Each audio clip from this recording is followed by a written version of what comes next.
justamente o e-mail marketing passou a explodir no mundo inteiro como uma mídia de alto impacto, né?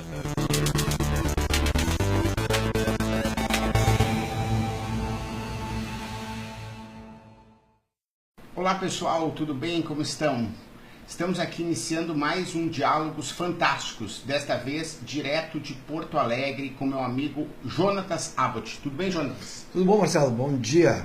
Muito legal. Estamos aqui gravando esse nosso programa que vai ao ar no YouTube, vai no Facebook e também no nosso podcast. E o assunto de hoje é como o e-mail pode ajudar as empresas a vender mais. O Jonatas, ele é um especialista nesse assunto, em marketing principalmente por e-mail. Eu queria que ele começasse contando um pouco da empresa que ele criou, a Dinamize. O que a Dinamize faz e como a Dinamize ajuda os clientes a vender mais? Bom, Marcelo, a Dinamize ela nasceu em 2000 e, na verdade, eu entrei em 2005. Né? De 2000 a 2005, a Dinamize era como outras tantas agências digitais, que faziam de tudo um pouco e, entre outras coisas, a Dinamize desenvolveu na época o Easy Mailing, que era um software de e-mail marketing. Nesses 5 anos, ela, como tantas agências, ela fez projetos, foi para lá, foi para cá e não saía do lugar. Né? Aí eu fui convidado pelo Júlio, que era o sócio remanescente da Dinamize, para uma consultoria que acabou virando uma sociedade onde a gente reposicionou totalmente a empresa, que já estava abandonando o e-mail marketing, quando justamente o e-mail marketing passou a explodir no mundo inteiro, como uma mídia de alto impacto, né? Não só para e-commerce, mas para qualquer tipo de comunicação. Então foi um reposicionamento completo da marca, da presença, com abertura, um trabalho de marketing que eu diria clássico dos 4Ps, baseado no produto, no preço, né, que quem define é o mercado, numa extensa rede de canais que a gente segue expandindo hoje para fora do Brasil. No Brasil são 1000 canais autorizados entre provedores de internet e, em especial, agências digitais, consultores digitais, né? E promoção em geral, que fez a Dinamize sair lá em 2005 de 23 clientes com 16 mil reais de faturamento mês para uma empresa que atende hoje 22 mil marcas, é líder no Brasil, e abrimos aí recentemente Portugal e Estados Unidos em 2016, e nesse momento estamos abrindo o Canadá com o produto de e-mail, né? Que, diga-se de passagem, ele sempre foi e continua sendo um grande paradoxo, porque ele é o patinho feio do digital, né? O e-mail é provavelmente uma das coisas mais antigas que a internet produziu, mas é uma mídia realmente muito poderosa e que dá um grande resultado para a empresa. Legal. Eu queria falar um pouquinho sobre isso, né? Quer dizer, como as empresas podem usar o e-mail para ajudar a alavancar vendas. A gente sabe hoje que a gente vive a onda do inbound marketing, né? Você tem hoje esse boom do marketing de conteúdo. Ao mesmo tempo, você tem as mídias sociais sendo acessadas, né? Praticamente as pesquisas mostram que as pessoas passam o dia inteiro conectadas, né? Muitas vezes acordam de manhã, a primeira coisa que faz é olhar o celular antes de dar bom dia para o seu companheiro, para sua companheira, né? E ao mesmo os SMS, o WhatsApp, os Instant Messenger, né? A gente sabe as tendências de uso dos chatbots, mas o e-mail ele permanece, né? Eu gostaria que você falasse um pouco qual é o papel que você vê hoje do e-mail numa estratégia de marketing, de comunicação corporativa. É importante falar primeiro assim, 70% dos americanos ao acordar checam a sua caixa postal de e-mail e as suas redes sociais, né? São as duas grandes coisas que se faz hoje no celular, ainda aliado aí ao WhatsApp e outros tipos de mensagens instantâneas, né? Uma outra coisa muito importante a gente observar, Marcelo, é que a gente não pode cometer o pecado mais de ser monofásico hoje em dia, né? A gente, na verdade, trabalha hoje com um desafio muito grande de comunicação, que é a multiplicidade de canais. E a gente não pode mais, também, algo que provavelmente vai morrer em breve, é ficar chamando de rede social, ou de e-mail, ou de SMS, né? A gente tem que falar de canais de comunicação. E todos, em geral, são muito bons. Alguns são mais mainstream, né? Atingem uma massa maior de gente, Se a gente pegar na mídia off, aí, como jornal, rádio, televisão, e no online, aí, provavelmente Facebook e e-mail, né? E aí tu tem mídias aí mais de nicho, que tu pode usar, até como o próprio SMS, que tem que ter muito cuidado ao usar, redes sociais específicas, aí, como o Pinterest e outras, né? Que a gente pode, LinkedIn, né? Que é mais corporativo, enfim. Mas tudo é muito bom, né? O que acontece com um erro comum de marketing é o gestor de marketing ou o empresário em geral julgar, e é muito legítimo isso, mas é um erro, julgar suas ações por si próprio, né? Não pode cometer esse erro, né? Você tem que julgar pelo que dá resultado. E hoje é muito evidente, através de números, de pesquisas, do nosso dia a dia aqui na empresa, a gente trabalha com redes sociais também, nós temos um produto de redes sociais também, né? Que o uso de todas essas mídias em conjunto é o grande barato, né? Então, se você somar, por exemplo, o uso do e-mail com o uso de redes sociais, é o estado da arte da comunicação 1 a 1, né? Da comunicação segmentada. O e-mail ele tem uma característica muito própria em duas frentes. Tá? Uma é a robustez do e-mail. Né? Nenhuma outra mídia substituiu a robustez do e-mail. E a independência do e-mail também. O e-mail é a sua caixa postal. Né? E é a tecnologia mais robusta de comunicação da internet. E mais prática também. Por ser robusta, ela permite arquivamento, permite pesquisa, armazenamento. Né? Enquanto que o WhatsApp, a timeline de uma rede social, ela morre mais. Né? Você perde o histórico. Né? Então o e-mail ele é uma mídia própria e muito robusta. Tem uma outra característica do e-mail que ele não é invasivo. Né? Então, quando tu tem, vamos pegar, por exemplo, o caso da Wine, né? O Wine.com.br, né? Que é um case extraordinário de e-mail, eles chegam a ter, se eu não me engano, em torno de 70% a 80% do faturamento mensal vindo de cliques no e-mail. Porque eles criaram aquela história do clube, né?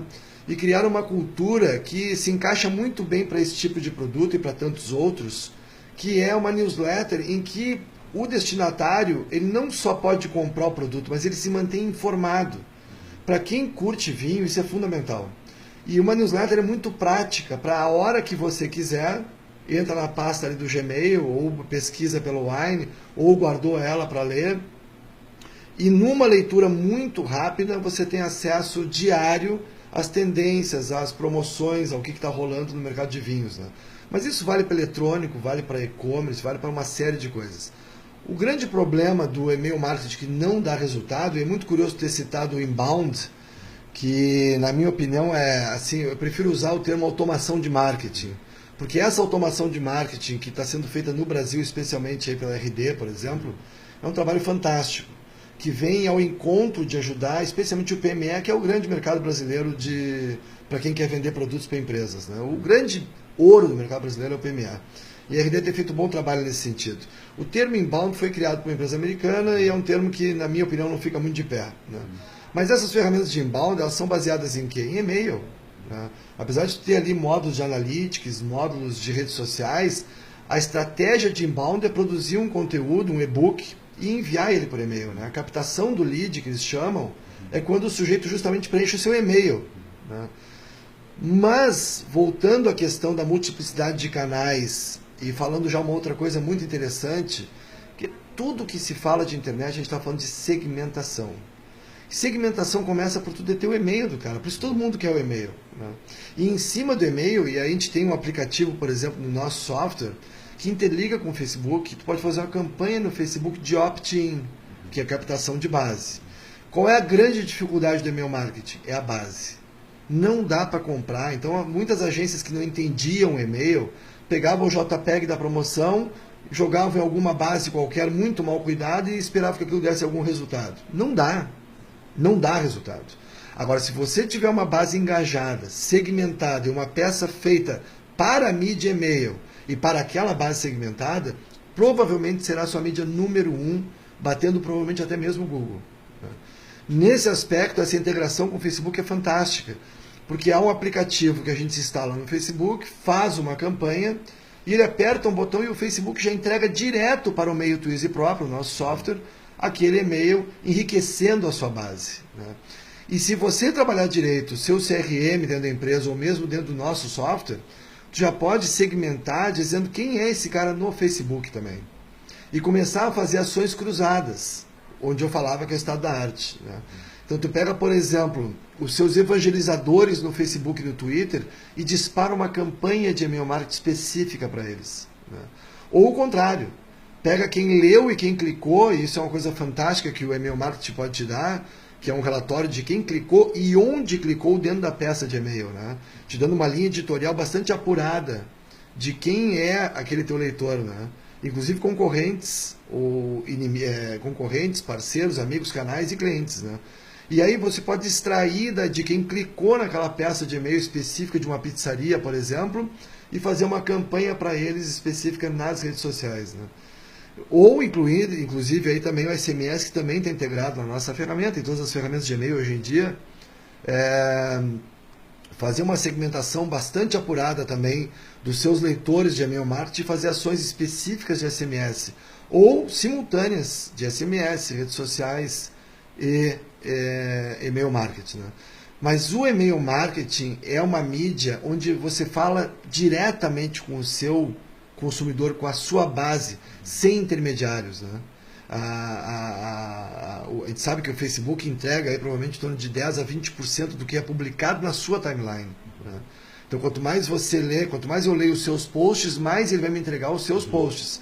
Se eu paro muito de ler ou clicar ou parar na atenção de um outro amigo, ele para de me enviar aquela comunicação de amigo. Né? Então, a gente tem um intermediário ali, que é uma rede social, com seus próprios interesses. Né? E especificamente o Facebook, a gente sabe que a grande ambição do Facebook é levar toda a internet para dentro da plataforma dele, né? O que é péssimo, porque o grande barato da internet justamente é ter um ambiente fragmentado e bastante democrático, onde você pode acessar diversas fontes diferentes. Né? Mas o que o Zuckerberg está fazendo lá, a gente sabe, é ter meio de pagamento, ter meio de comunicação que é o Messenger. O navegador, ele já escondeu o clique para navegar fora, ele quer que navegue dentro da plataforma. Isso é bastante óbvio, né? E todas as redes, ou todo mundo quer ter essa capacidade de poder sobre a internet, né? Mas notadamente aí Google e Facebook, talvez. Quando a gente está falando de e-mail, tu está falando diretamente com o teu usuário, né? O SMS também tem essa característica, né? Mas o SMS já é muito mais invasivo e, portanto, tem uma legislação muito mais dura também. E eu acho que a marca corre muito mais risco também ao enviar. Sem falar que é uma mídia muito limitada na parte de conteúdo e criatividade. Né? Agora, é muito interessante assim, a gente teve a Dinamize, exemplo que eu dei da RD com o Inbound, né? A Dinamize vem aculturando o mercado há 11 anos aí. E hoje a gente está muito feliz em ver o renascimento da mídia e-mail marketing. Né? Hoje ela passou a ser muito mais respeitada do que ela era. Ela realmente era o patinho feio. E as agências foram aprender a fazer e-mail por pressão do cliente. Né? Então, se tu pegar, por exemplo, os maiores clientes hoje de e-mail marketing no Brasil, usuários de e-mail marketing, que são os grandes e-commerce, eles chegam a ter 6, 7, 10 pessoas na equipe de e-mail. Né? E chegam a enviar 3, 4, 5 peças por dia, sem causar nenhum transtorno ao usuário. Porque são conteúdos feitos especialmente para aquilo. Né? E ainda para não esquecer, Marcelo, um alerta. Né? O Inbound veio trazendo consigo a automação, e falo isso porque a RD, a gente participou de um debate e vi que eles pensam nessa linha também, né? Algum desconforto com esse termo inbound, né? Mas quando a gente bate apenas no inbound, há uma pressão muito grande por gerar e-books. Né? E com isso acabou se deteriorando o termo e-book, né? Porque virou, na verdade, um grande copy-paste. Se tu pegar os principais termos de internet, os primeiros 5 e-books que você vai encontrar são cópias um do outro. Sem querer, porque muitos deles, dessas empresas, estão usando os mesmos terceiros para produzir conteúdo. Ou estão pesquisando nas mesmas fontes e vão embaralhando ali os parágrafos, enfim e tal. Porque é muito difícil uma empresa, especialmente no mercado PME, produzir um e-book por semana. Né? Tu deveria produzir, e nem se deveria fazer isso. Né? Eu perguntei para o meu diretor, que é um dos principais articulistas do mercado de e-mail marketing do Brasil e já arriscando aí do mundo, porque ele é um grande articulista, que é o Rodrigo de Almeida, né? Ele produziu um conceito chamado Os 4 P's do e-mail marketing. E eu perguntei para ele quantos artigos consegue produzir no ano. 6, 7 artigos. E a gente está querendo que uma empresa produza um livro por semana. Ela não produz um livro. Né? A gente espreme ali, sairia no máximo um artigo. E a gente está chamando de e-book. Está funcionando porque essas plataformas tiraram a empresa da inércia. A empresa não produzia conteúdo nenhum, a empresa não se comunicava com a sua base, não mandava e-mail. não captava e-mails, né? E essas plataformas fizeram com que elas saíssem dessa inércia e passassem a se comunicar, e estão tendo resultado. Num segundo momento muito rápido, a curto, médio prazo, elas estão se vendo num beco sem saída, que é a produção de conteúdo. E aí tu passa a queimar a tua marca por repetir conteúdos ou oferecer conteúdos que não aprofundam o assunto. Legal. Acho que o tema é rico, assim, a ideia é realmente a gente ter aqui conteúdo, e eu não quero defender o termo inbound marketing, né?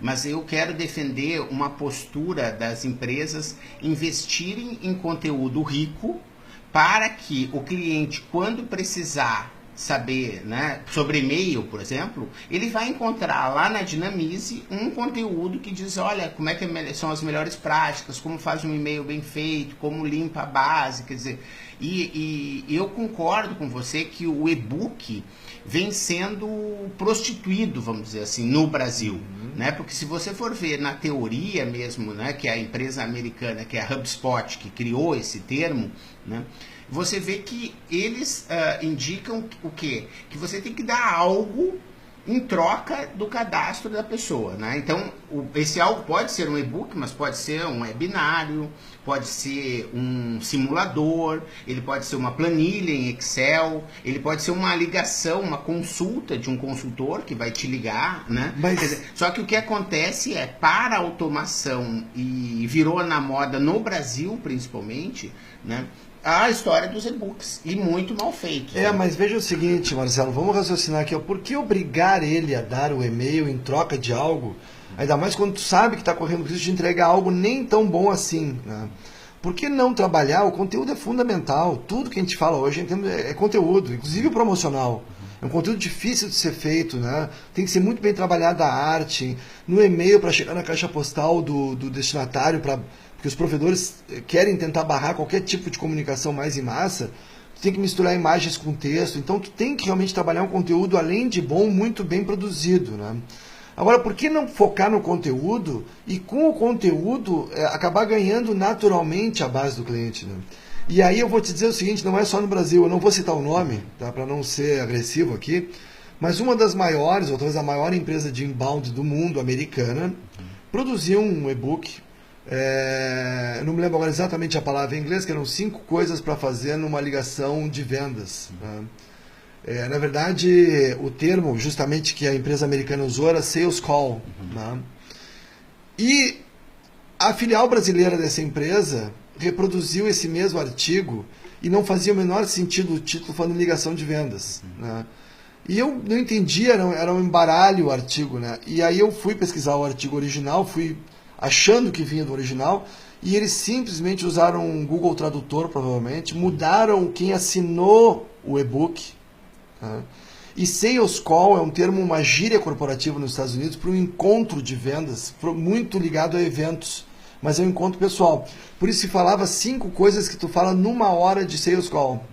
Que não existe sales call, ligação de vendas de telefone de 1 hora, não se faz isso, né? Então não fazia sentido. Então tu vê o seguinte, essa empresa, que é uma das maiores do mundo de inbound, está mandando textos para serem traduzidos automaticamente e botam a assinatura de um cara brasileiro para facilitar a venda. Então isso está demais, está acelerado demais, está se prostituindo, está perdendo valor.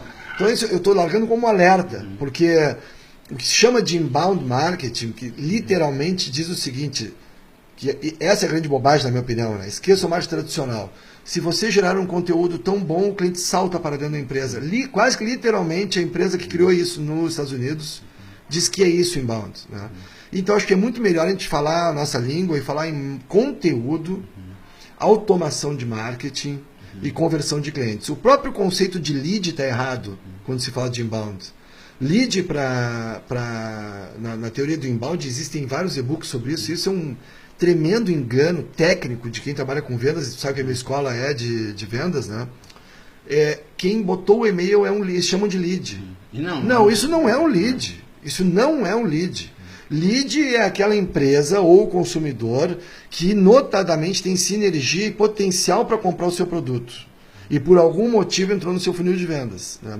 O simples interesse dele de ler o seu e-book, e muitos deles são estudantes, não os qualifica como lead. E aí toda a numerologia e estatística em volta disso fica errada, entende? Quando tu chama de lead aquele cara que foi prospectado e que entrou no teu funil, o número é bem menor, mas é muito mais bacana, né? E aí a gente consegue trabalhar melhor. Então eu não estou aqui criticando o mercado de inbound marketing, ao contrário. Ele veio para agregar e ele é muito baseado em e-mail. Muito baseado em e-mail. Tanto que a própria Dinamize hoje tem os seus módulos landing page, funil de vendas, etc., e daqui a pouco poderia chamar a gente de inbound marketing também, né? Aliás, a gente tem vários clientes que usam a Dinamize, a exemplo do que usa o RD ou o HubSpot, para enviar e-mails que foram captados através de um e-book e e-mails que vão direto para uma landing page com o mesmo propósito, né? Então faz parte do jogo. Eu acho que é interessante a gente conversar um pouquinho, porque o público que nos assiste, né, também é um pouco variado, mas ele principalmente ele tem um pequeno negócio e ele quer melhorar, né? E acho que você fala os termos que a gente que é do mercado, e eu já trouxe outros convidados aqui para tratar desses assuntos, mas eu gostaria que você falasse um pouquinho sobre esse processo o que é um funil de vendas, né?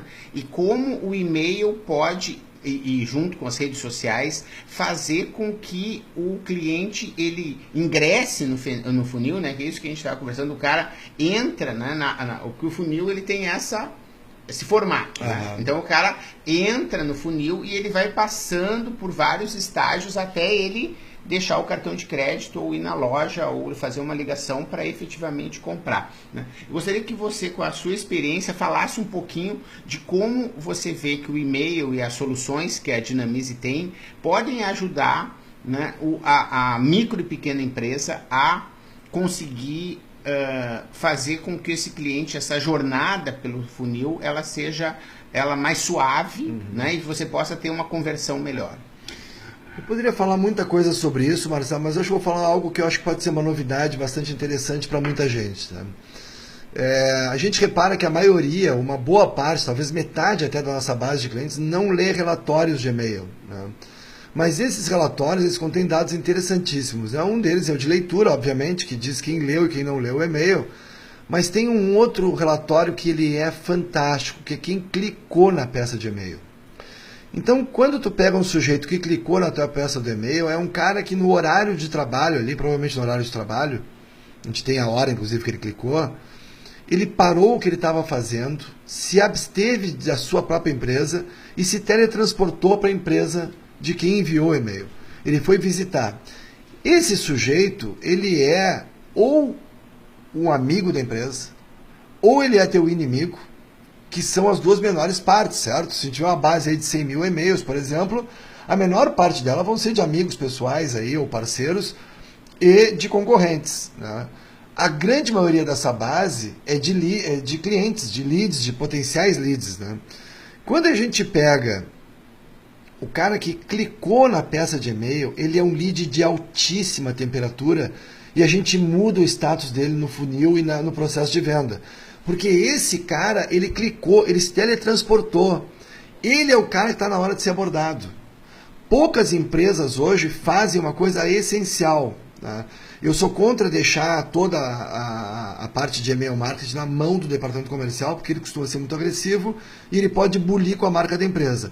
Mas seria obrigatório o departamento comercial ter acesso ao relatório de cliques na peça do e-mail.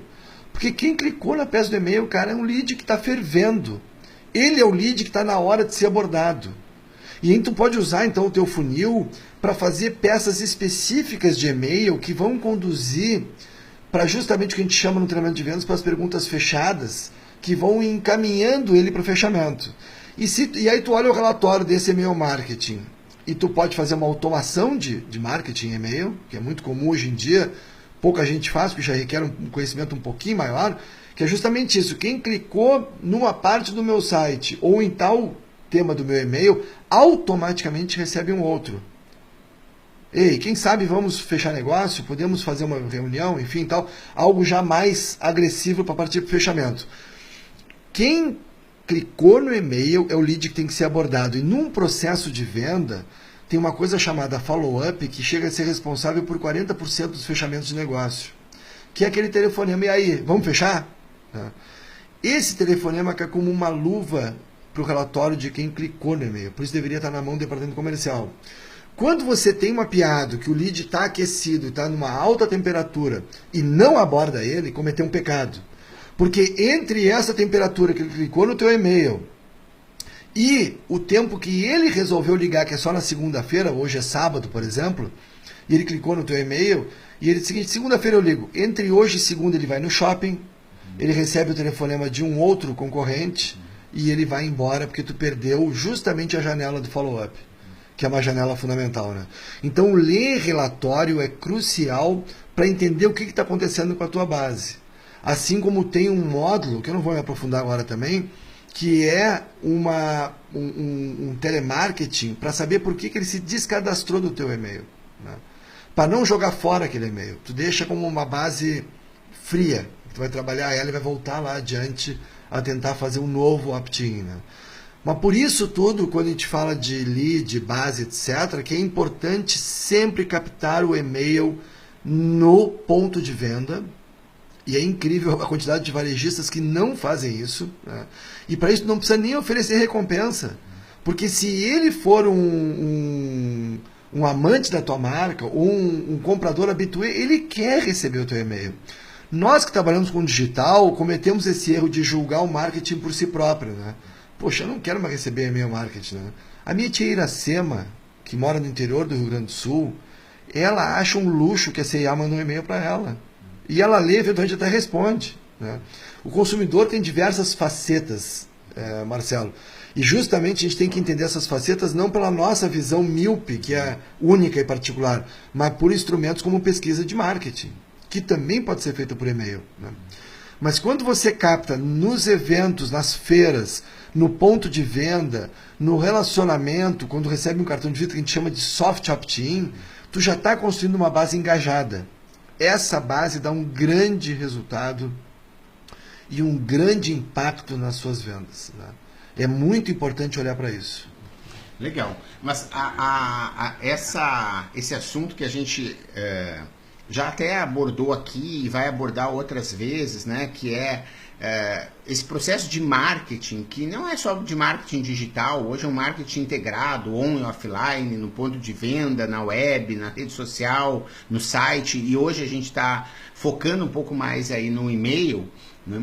Esse tema, ele é importante, algo que muito da cultura do empresariado nacional não tem. Eu gostaria que você desse aí dicas de como a pessoa pode fazer, que é o processo de gestão, né?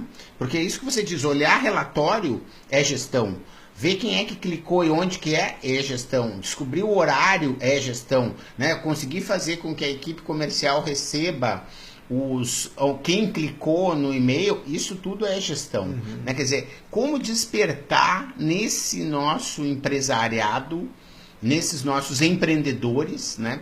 Porque aqui a gente trabalha muito com sinceridade, né? Então a pessoa olha, o Zuckerberg enriqueceu, o cara da RD lá conseguiu, hoje é uma empresa nacional aí que está recebendo aporte estrangeiro, né? Você tem o Uber, olha só, a gente tem aqui a Dinamize, que há 10 anos tinha poucos clientes, hoje tem 1 milhão de clientes aí, milhares de clientes, né? Quer dizer, eu quero ter um negócio desses, né? Mas é importante, a gente aqui trabalha bem forte essa questão, que isso dá muito trabalho, não é? Muito trabalho. Mas eu vou dar uma dica aqui, tu tocou num ponto importante, viu, Marcelo? Assim, é legal a gente olhar para o Uber, é legal a gente ouvir o case do Airbnb, fantástico, do Zuckerberg, ótimo, vamos ver o filme do Zuckerberg. Mas a gente tem que, isso é um pecado que eu acho que a gente ainda tem, especialmente no mercado brasileiro, né? A gente olha para esses cases, cara, chamar de unicórnio, por exemplo, eu acho fantástico, eles são uma mosca branca, né? Eles não são referência para o PME brasileiro. A gente tem que olhar para outro tipo de empresa, para segunda-feira de manhã. E a gente acaba indo muito para os eventos para olhar assim, cases estratosféricos de fundos de investimento de bilhões de dólares e tal. Nós temos que olhar um pouco mais próximo. Eu vou dar um exemplo, que eu fui para New Orleans e entrei num shopping, fui para um evento de e-mail marketing, inclusive em New Orleans, né? E aí sim tem uma coisa que o americano leva muito a sério e eu já vou explicar previamente por que ele leva a sério. O e-mail marketing nasceu dentro do marketing direto, que é uma ciência aí centenária, né? O marketing direto nasceu nos Estados Unidos e o e-mail marketing também. E nasceu da necessidade de um país continental se desenvolver com aquele viés empreendedor que o americano a gente sabe que tem, que vem lá talvez dos protestantes da Inglaterra, não sei. E eles criaram a cultura da venda à distância, muito antes do e-commerce. Na verdade, a gente olha para o e-commerce no Brasil com um deslumbramento, lá desde o início de 98, que está errado, na origem. Porque o americano já colocou e-commerce, quer dizer, electronic commerce. Ó, galera, esse nome que eu coloquei para te explicar de cara, que isso aqui é um processo igual ao que a gente faz há 200 anos, só que eletrônico, e-mail, é o correio eletrônico, né? Aqui a gente tende a distorcer. Quando o americano trata dessa maneira as coisas, ele facilita para o redneck lá do interior, que elegeu o Trump, ou para o pequeno comércio americano, que é uma linguagem que ele já usa. Então, quando tu fala em e-commerce e e-mail marketing, nada mais do que tu fala do que o catálogo e a venda à distância, que era feita por carta, depois pelo telemarketing, que é uma ciência que eu me obriguei a ler quando eu fiz o concurso para a Petrobras, para a área comercial. Tem um livro excepcional de telemarketing que conta o case da GE. Né? Então o americano leva a sério. Eu vou te dar um exemplo. Entrei na Kenneth Cole, que é uma loja de Nova York, se não me engano, mas é uma rede nacional nos Estados Unidos que tem vários pontos de venda. E eu fiz uma compra grande, justamente que eu ia para fazer a primeira tour americana da Dinamize, quando a gente abriu a Dinamize lá. E estava meio desprovido exatamente da roupa que eu queria. Comprei um terno, comprei sapato, eu gastei $500 ou mais, $700, não me lembro, na loja. Né?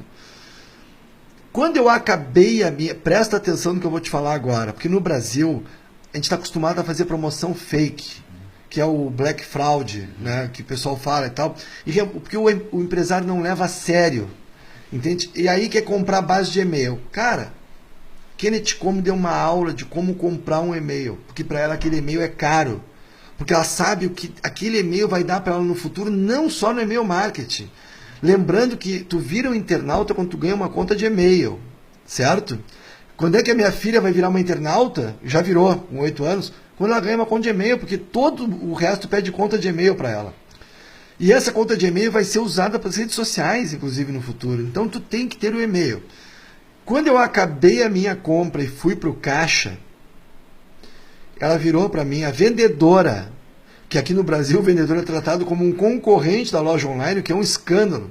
Porque o vendedor que, na verdade, pegou um cliente, e que, como eu, que calço 45, e não tinha o sapato 45 na loja, se ele me pegasse pela mão e me levasse num computador dentro da loja, e concluísse, disse assim, não tem aqui, mas vamos aqui comprar online agora mesmo, que eu te entrego na tua casa em 3 dias.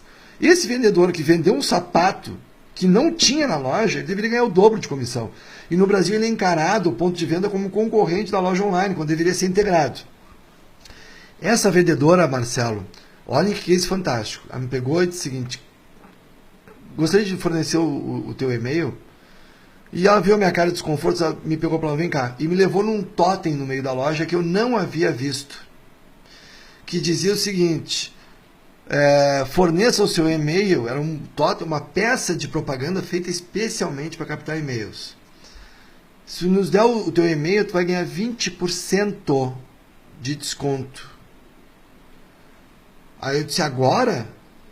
Porque eu já havia concluído a compra, tinha dado meu cartão no caixa. E ela estava ao lado do caixa. Nós interrompemos o processo. Eu ia pagar $500. E ela voltou, me mostrou o totem. Eu disse, quero. E eu ganhei $100. Pelo teu e-mail. Pelo meu e-mail. Obviamente que provavelmente aqueles 20% faziam parte já de uma margem promocional, feita lá no markup atrás. Só que ao invés de ele jogar aquela margem na TV e tal, ele deve ter dividido aquela margem. Né? Ao invés de ele torrar numa liquidação, ele aproveitou melhor aquele desconto que ele já ia dar. Era essa época, era a primavera. Então provavelmente as peças já eram do inverno, algo do gênero, né? E ao invés de ele torrar em 40%, 50% de desconto, ele deu 20% para o e-mail, ele deve ter dado 20% para a TV. Ele compôs aquele 40% de uma maneira mais inteligente. E eu ganhei $100, cara. $100 no final da compra. Não foi quando eu entrei. Quando a gente entra na loja, fica desconfiado, né? Eu ia ganhar igual os 20%, dando o e-mail ou não, né? Não. E aí tem um detalhe. Ela pegou o celular, ela me acompanhou no processo. Porque o processo era o seguinte, eu escaneava no totem o QR Code, gerava um código de barra no meu iPhone, E aí no caixa, a caixa passou um leitor de código de barras, aí veio a automação de marketing, disparou um e-mail para minha caixa postal, eu cliquei no e-mail na frente dela para mostrar que o e-mail era válido, que é um grande problema da captação de e-mail no ponto de venda, né? E eu ganhei meus $100 de desconto, mas era um e-mail válido de um comprador da marca, que estava gastando $500. Cara, esse cara é o foco do meu marketing. Esse cara é o cara que eu tenho que ter, ele gastou $500 no meu ponto de venda. Ele é meu fã. Ele é fã da minha marca. A chance dele comprar semana que vem, numa promoção que eu vou mandar para ele, dizer assim, aquele sapato que tu comprou, veio um outro aqui, é enorme. Ou um cinto que combinasse com a calça, né? Que aí é o behavior targeting, né? Que fazer em cima do comportamento de compra, ou em cima dos produtos que ele comprou, enfim e tal, né?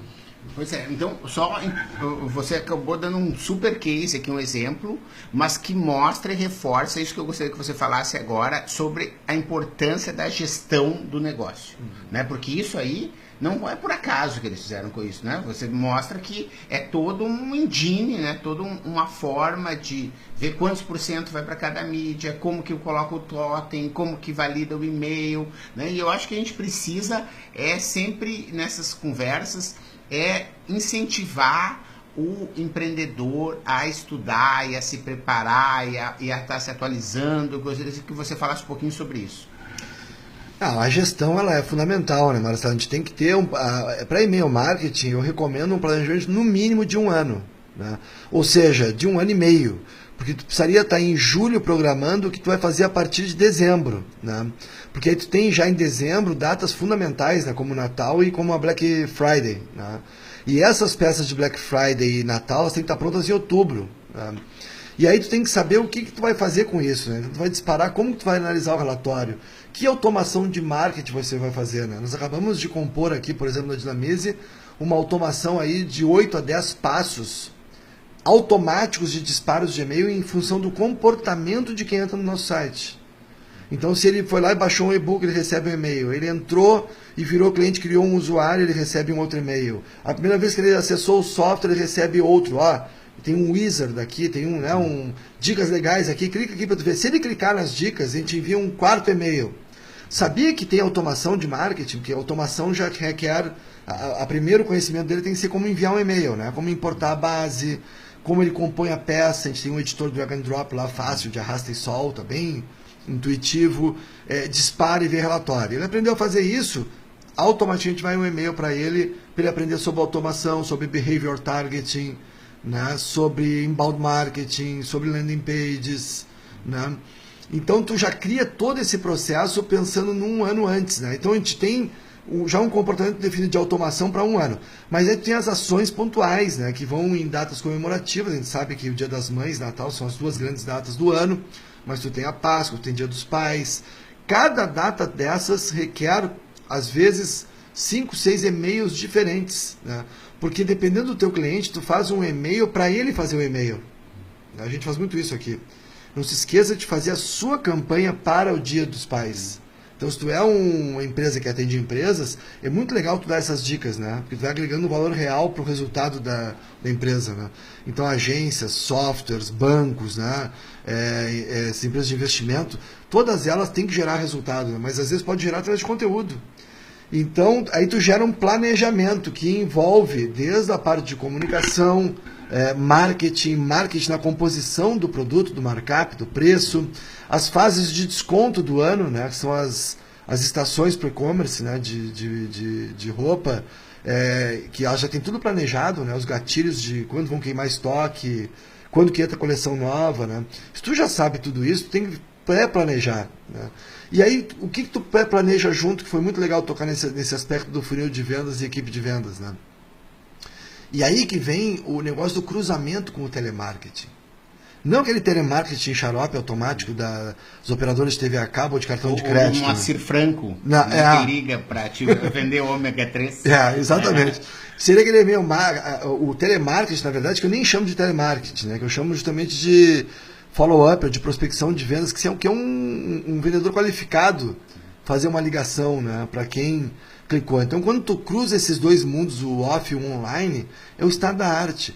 Mas há um deslumbramento no meio disso, que a gente falou um pouco até antes de iniciar a entrevista, que prejudica essa compreensão. Né?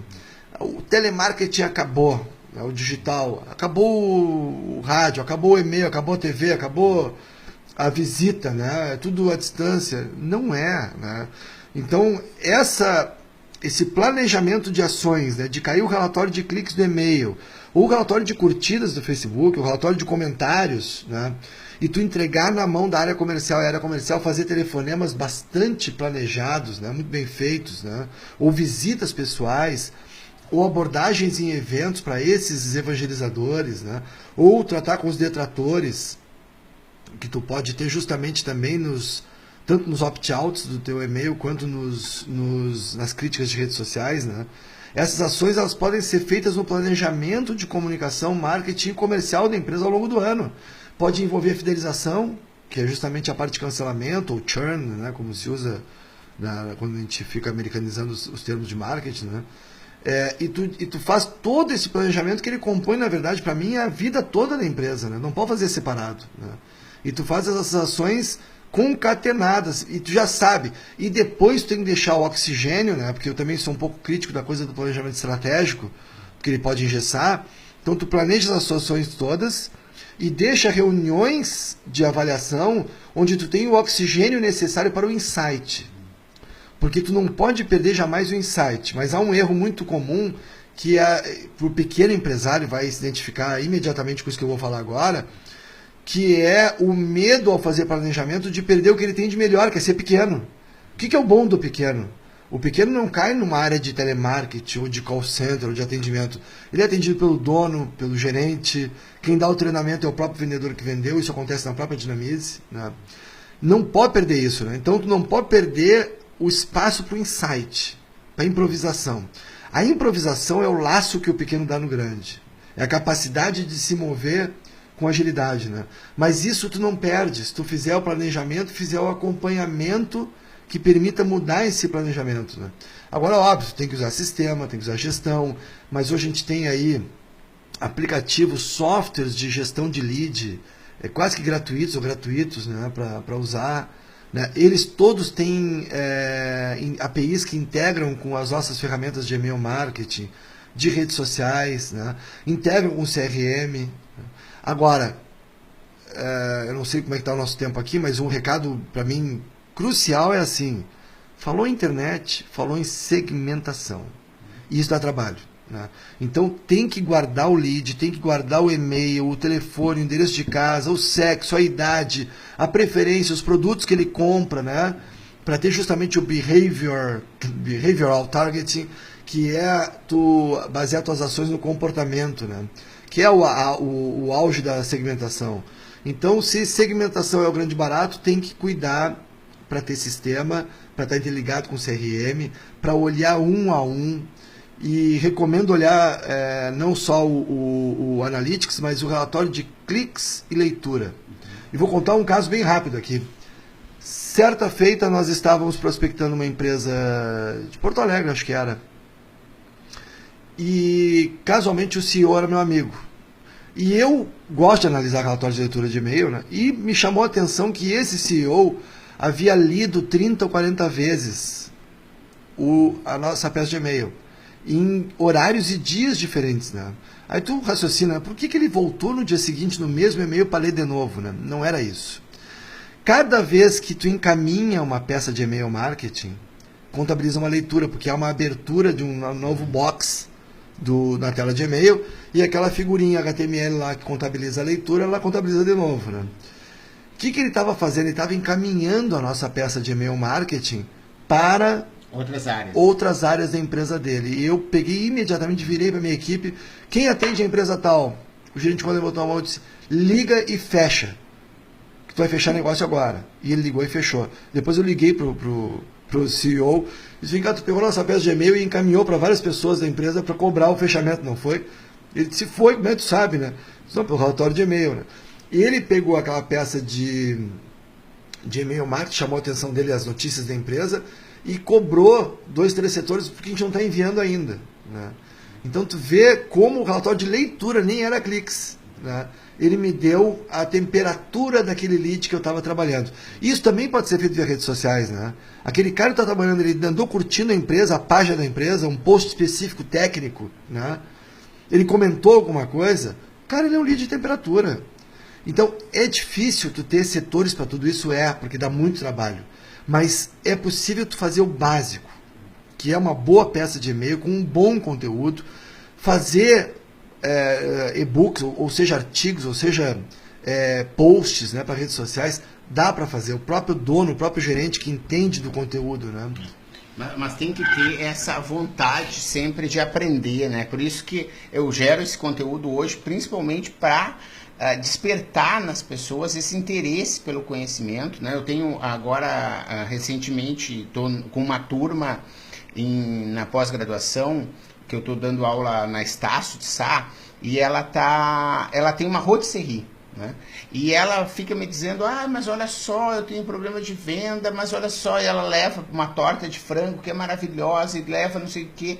E eu disse, não, tá ótimo, essa tua parte do produto tá perfeita, né? Mas ela precisa entender e-mail, né? Daí eu mostrei para ela, por exemplo, ela me deu um endereço, eu botei no Google Maps, não aparecia no Google Maps a rotisserie dela, né?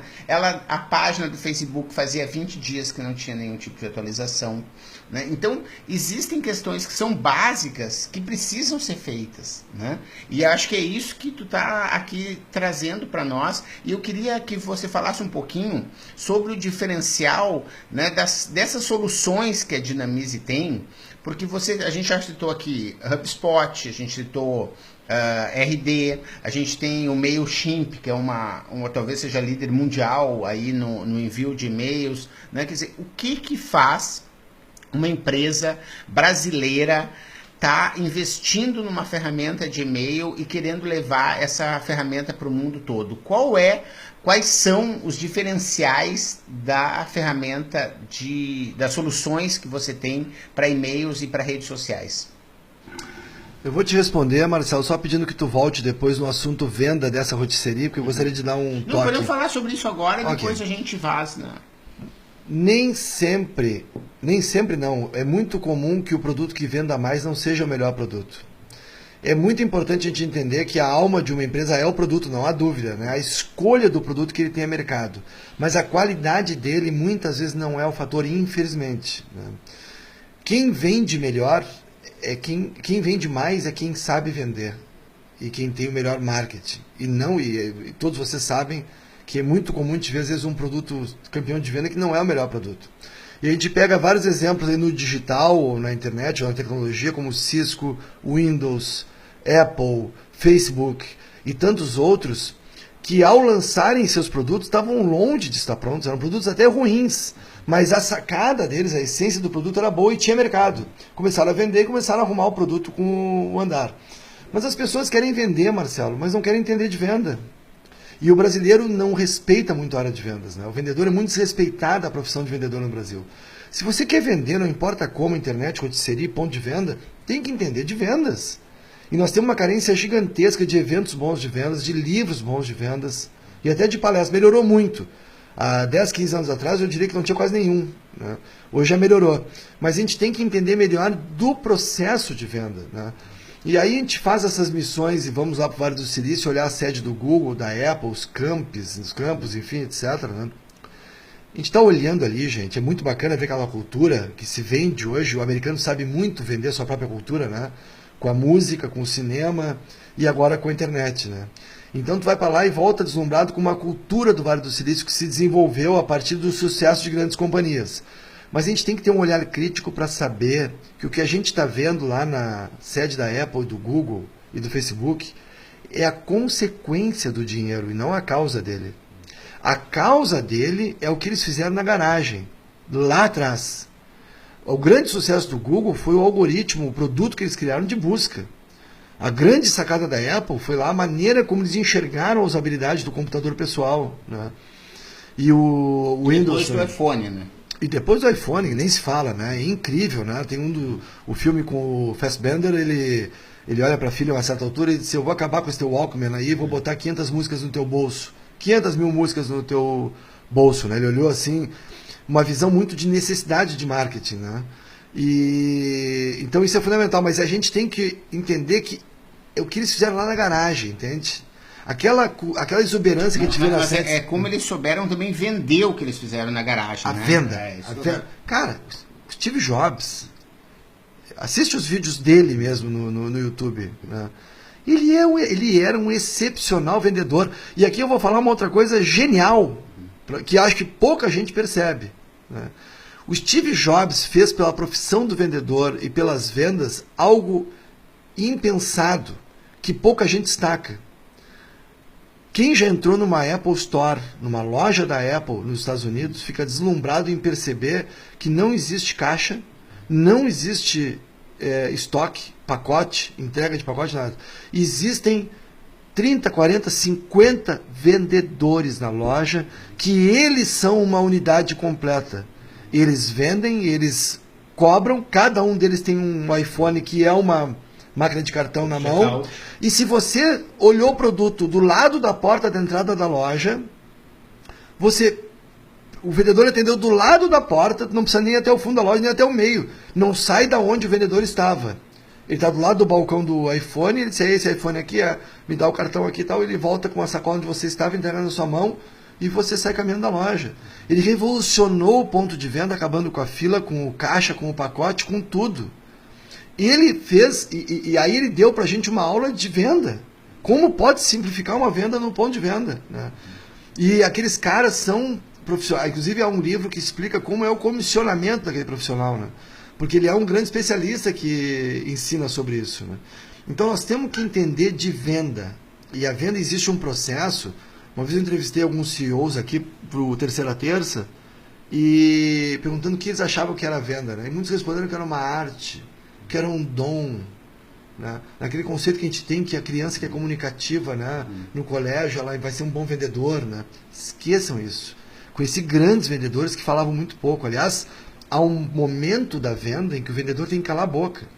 Tem que entender que o comprador é treinado para fazer isso aqui numa reunião de vendas, sabia?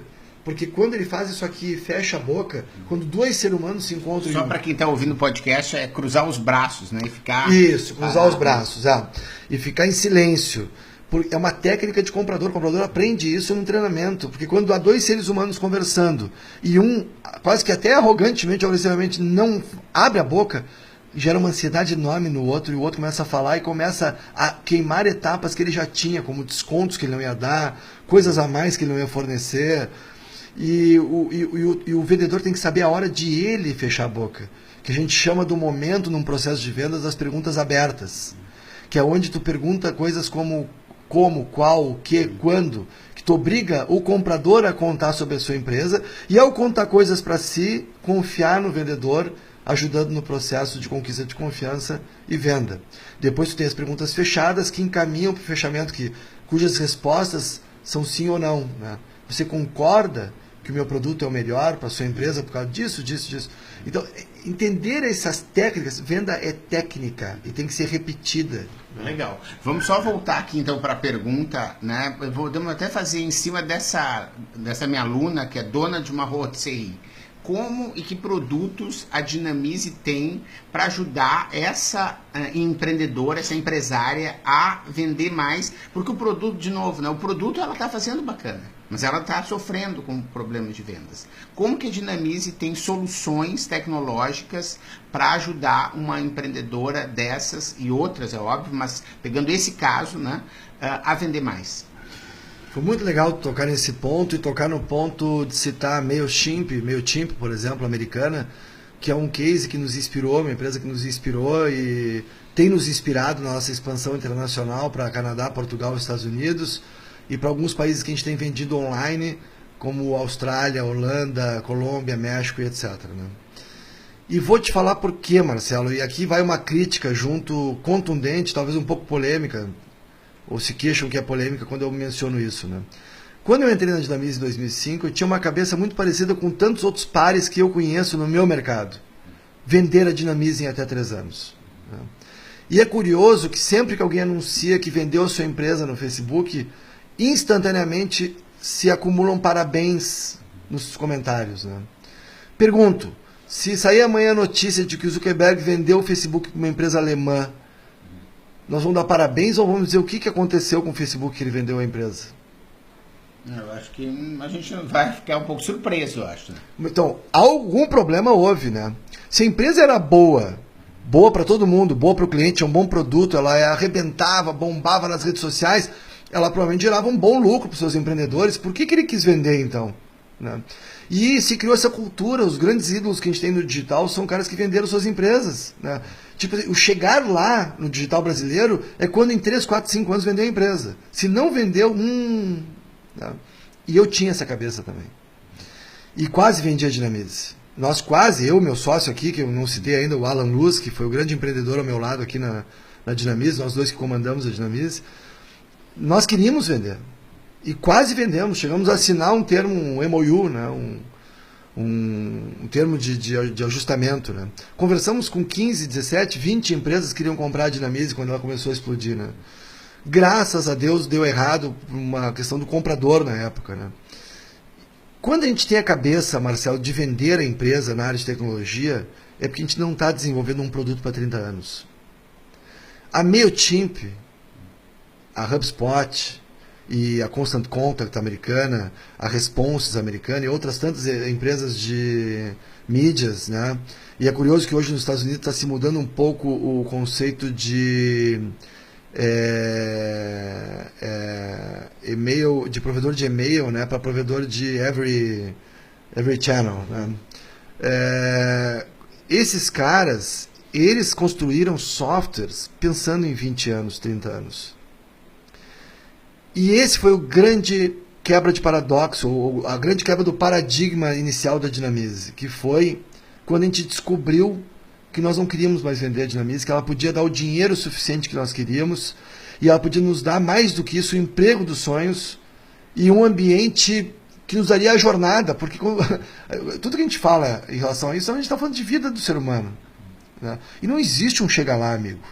O chegar lá é quando tu morreu. Esse é o chegar lá. O grande barato é o que a gente vai fazer até lá. Né? Se esse é o grande barato é surfar a tua empresa no dia a dia. Né? Nós estamos conseguindo fazer isso hoje, mas isso foi quando nós tomamos a decisão muito difícil de ser tomada para o empreendedor brasileiro, já sem dinheiro, porque a nossa história não há nenhum fundo, a gente não quis ter fundo até hoje, a gente segue 100% independente, então a gente sempre teve um dinheiro muito caro, que é dinheiro de banco, né? Ou um dinheiro de dívida, que é um dinheiro muito caro. Né? E quando a gente tomou a decisão de refazer 100% do nosso produto e trazer de São Paulo um especialista para ser o nosso diretor de tecnologia e dizer o seguinte: esquece o produto atual, porque ele não tinha futuro, como tantos produtos do digital brasileiro não tinham, e por isso se viram obrigados a vender, às vezes até mal vendido pelas dívidas ou um mau negócio, né, para se livrar do problema, porque o produto não ia além, não tinha escala, não tinha robustez, e o nosso produto era assim. E a Dinamize, em algum momento lá no passado, ela ficou conhecida por ser muito boa de venda, né, associava muito isso a mim, no marketing, vendas e tal, e ter um produto ruim, e era verdade. Ele não era ruim, ele atendia aquele momento, que era o easy mailing, né, e ele não atendia o futuro do e-mail marketing. E nós íamos ficar para trás. E tomamos a decisão, e foram 4 anos de desenvolvimento, mais de R$500 mil, eu estimo aí quase R$1 milhão no total de custo envolvido. Pegamos pessoal de UX especializado, na verdade, quem fez foi um dos melhores casos de UX do Brasil, que é o Renato Rosa. Usabilidade, né? Usabilidade. UX, né? User Experience, no inglês. Usabilidade, né? Eu prefiro o termo em inglês, né? Para tudo. O termo em português, desculpa, para tudo. Achei muito importante falar português. A gente pegou um dos melhores casos de usabilidade do Brasil, um cara que trabalhou no G1, que é um grande case, e em outros cases, que é o Renato Rosa. Trabalhamos com uma empresa terceira de tecnologia para trabalhar o nosso editor, que hoje a gente acha, e muitos clientes acham melhor que o da MailChimp, que é o editor do Drag and Drop, né? Vamos só para a gente estar com o tempo aqui estourando. E aí vocês refizeram o produto, e como que esse produto hoje ajuda a Bárbara, essa minha amiga, essa minha aluna, a vender mais? Quer dizer, como que ela pode usar as soluções da Dinamize para gerar negócio, fazer com que tenha mais clientes na loja dela, na rotisserie dela? Então, de posse desse produto, que é um produto hoje global e que roda nos Estados Unidos, nos data centers da IBM e compete hoje de igual para igual com todos esses que tu falou, e esse foi o grande barato, né? É um produto que é completo, tanto para e-mail marketing, como para fazer inbound marketing, como para fazer automação, behavioral targeting, que é ações baseadas no comportamento do teu prospect, do consumidor, para ele comprar mais, aumentar, fazer o seu rebuy ali, né, a sua recompra, né? É um produto que vai ajuda desde fazer campanhas de opt-in, ou seja, de captação de e-mails, né, também usando a parte de inbound ou de conteúdo. Ele organiza a base, segmentando em várias bases diferentes. Ele te dá relatório de leitura de cliques, ele segmenta, ele faz automação de ações de marketing para o ano inteiro. Ele integra com redes sociais. A gente tem um produto chamado LiveBuzz também, que é um produto de monitoramento e campanha em redes sociais, que pode ser integrado com a parte de e-mail. Então tu pode monitorar quem está falando da tua marca no Facebook, no Twitter, por exemplo, extrair dali um relatório e fazer uma ação de e-mail, ou fazer post específico para eles, ou campanhas específicas para eles, né? É um software que hoje atende aí, como eu falei no início, em torno de 22 mil marcas ao redor do mundo, e em sua grande maioria PMS, a despeito de a gente atender grandes marcas globais aí como Renault, Peugeot, TAP, né, a empresa aérea portuguesa, e outras tantas empresas ao redor do mundo. Ele é um software que tem em sua maioria o mercado PME, né, que é um mercado que precisa muito se servir, especialmente num país como o Brasil, né, que é um país continental, de tecnologia e sistemas que automatizem as suas ações para ele conseguir vender à distância, né? Não necessariamente por e-commerce, né? Aí vem outro barato, né? Que quem quer vender, quer vender, né? Não obrigatoriamente online, né? Eu quero vender mais. Pode ser pelo telefone, pode ser por e-mail, por chat online, né? Eu cansei de comprar, até pneu comprei no Paraná, acabei ligando para a empresa para tirar uma dúvida, e já me deu a conta, eu depositei a conta e mandaram os pneus, né? Eles tinham uma venda online. Às vezes há esse paradoxo também, né? De insistir na compra online, empurrar o cara para compra online, quando ele não quer, né? Ele quer a distância, ele curtiu o teu e-mail, tua rede social, mas ele quer finalizar no off, ou por telefone, enfim, né? Então as ferramentas, elas fazem isso, elas automatizam o teu marketing digital. Através do nosso Mail to Easy Pro, além do e-mail marketing, tu pode fazer SMS também, integrado com o e-mail, né? E aí tu pode fazer geolocalização, então tu pode extrair o relatório de leitura, isso é um barato, né? Tu pega o relatório de leitura por geolocalizado, por estado, por região, por cidade, extrai desse relatório por cidade e segmenta por cidade. E aí faz um SMS só para Ribeirão Preto, por exemplo, onde nós temos filial também, né? Então o software ele faz isso, ele auxilia justamente no entendimento do que é o e-mail. A gente dá treinamento gratuito, tanto à distância quanto pessoalmente, tá? E ele ensina como montar uma base de e-mail. E chega ao ponto, nosso software, Marcelo, de mostrar como a tua peça vai ficar responsivamente na tela de diversos smartphones e gadgets diferentes. Te mostra como vai ficar no notebook, como vai ficar num tablet, como vai ficar num iPhone ou num Samsung, né? Porque ele justamente automaticamente adapta a tua peça de conteúdo para dar leitura no mobile, ou no mobile, né? Como seria o correto de falar. Então ele chega nesse ponto, né? Ele chega ao ponto de te orientar que palavras usar para serem menos pontuadas como spam, né? A gente ensina nos treinamentos a tu explorar muito bem o título do e-mail, que é a capa da tua revista, é o título, ele muitas vezes é menosprezado, né? Então, tudo isso o software e a Dinamize fazem pelo PME, né? E só para a gente concluir, né, pegando o caso aqui da nossa empreendedora Bárbara, dona da Rotisserie, isso ela tem que contratar uma agência ou ela pode se capacitar para fazer isso? E ela sendo uma empresa que fatura aí relativamente, tem um faturamento que não é muito grande, né? Em torno aí de uns 10 mil reais por mês, tu vê que ela tem que pagar aluguel, funcionário, né? Quer dizer, as contas estão lá muito apertadas, né? Ela tem condições de pagar esse serviço? Quer dizer, não quero saber o preço, mas eu queria que você desse uma noção, né, de como que esses serviços acontecem e se ela tem condições de fazer ela própria ou se ela precisa contratar alguém para fazer isso. Minha recomendação, tá? Para o caso dela específico, com um faturamento de R$10.000 mensais. Ela deve sim contratar uma agência, mas pontualmente, para fazer os seus templates, que ela vai usar ao longo, os modelos, justamente. Para fazer os modelos tanto de landing pages, quanto de e-mail marketing, quanto de post de redes sociais, quanto até a cara do site dela em WordPress, por exemplo, né?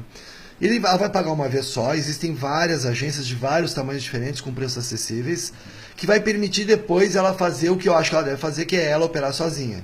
Porque senão o custo realmente pode ficar alto ou ela pode ficar muito mal atendida, tá? Com um custo muito baixo para uma agência. Quando ela crescer, recomendo que ela use uma agência sim, para auxiliar ela recorrentemente todo mês, né? De posse desses templates e esses modelos de landing pages, de e-mail marketing, ela pode e deve operar sozinho. Esses softwares são muito fáceis de ser operados, ainda mais hoje em dia que todas as pessoas estão muito afeitas ao digital, né?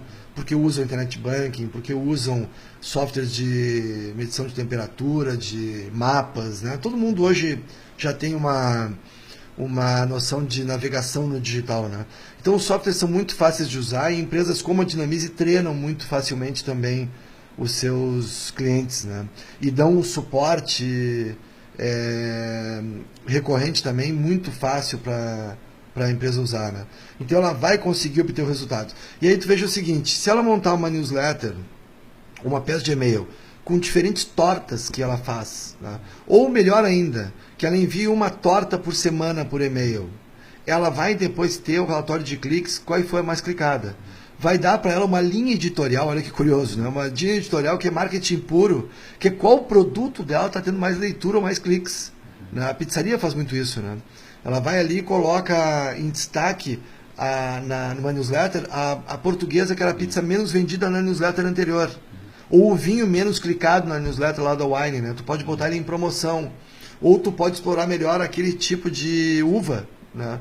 Porque ele está sendo por e-mail para aquela base do sul a uva mais clicada, mais desejada naquela newsletter. Então ela te dá, e ela vai dar para a rotisserie também, ao longo do tempo ela pode enviar para os alunos da faculdade newsletters informando que na semana seguinte as tortas vão ter disponíveis, e vai ter uma reação tanto nas redes sociais quanto por e-mail, seja nos cliques ou na leitura, de como está se comportando, né? Talvez ela vá descobrir que a torta que ela, naquela visão míope de marketing, achava que era melhor, não é para o público que não tem nada a ver com ela. Porque não necessariamente a dona da rotisserie tem o perfil de marketing do comprador dela, que é o aluno, às vezes mais jovem, às vezes com outro perfil, que é o comprador dela, que vai talvez preferir tortas de chocolate, ou de Nutella, ou de outra coisa, que não é de maçã que ela gosta de fazer em casa, né? Então, só para a gente concluir, então, e o custo de uso da ferramenta vai caber no orçamento dela? Sem dúvida, né? Uma ferramenta desse tipo, como a da Dinamize, começa aí em torno de R$ 29,00 por mês para 1.000 envios mensais, né? É por milheiro, né? Então ela vai gastar aí, se ela começar a ter uma base maior, um envio mais consistente, R$ 100 por mês, né? Algo do gênero, mas com um impacto gigantesco no seu resultado, né? Redes sociais também, né? Ela pode iniciar um trabalho nas redes sociais sem custo, né? Que é fazendo manualmente, olhando manualmente as principais redes, que seria, para o caso dela, Instagram, Facebook e Twitter, né? Então ela pode iniciar, e pode iniciar também cruzando, viu? Já usando o cruzamento entre redes sociais e e-mail. Aí eu volto a falar no treinamento e no assessoramento que a Dinamize dá, por exemplo, que muitas vezes uma empresa americana dessa que tu citou não dá, viu, Marcelo? Elas são muito boas de usabilidade. O americano tem muito isso, né? Ele chegou no estado da arte da automação e usabilidade, mas quando cai no atendimento, ou ele cobra muito caro ou ele não fornece. Então, tu citou algumas americanas que não têm escritório no Brasil, não têm call center no Brasil e não atendem em português, né? E esse é um dos grandes diferenciais da Dinamize, né? Ter no Brasil aí 8 filiais hoje, com atendimento nacional, e nos países que a gente está também a gente atende para justamente orientar ele como compor a peça, quais melhores horários e dias de envio, né? E esse tipo de, como usar um editor, como se virar sozinho na ferramenta, né? Muito legal. Bem, agradeço demais a disponibilidade. Nós tivemos essa aula aí de marketing, de automação de marketing, de uso de e-mail, né? E agradeço aí, Jonatas, muito obrigado, aí pela sua disponibilidade. Obrigado, né? E a gente continua aí no próximo domingo com mais um episódio, né? Se você gostou, você dá o seu ok lá no Podbean, lá que é o nosso software para podcast no Android, né? A gente tem no iTunes Store, a gente tem também o nosso canal no YouTube, além da página no Facebook. Muito obrigado aí por sua audiência. Se gostar, compartilha, deixa aí seu comentário. E se precisar de qualquer assunto, aqui o Jonatas está aqui na Dinamize, dinamize.com.br, né, nas principais redes, né, para que você possa melhor utilizar o e-mail e as outras mídias digitais na sua estratégia de conquista, retenção, né, e recompra, né, vender de uma forma recorrente para o seu cliente. Muito obrigado. Valeu. Valeu, Marcelo.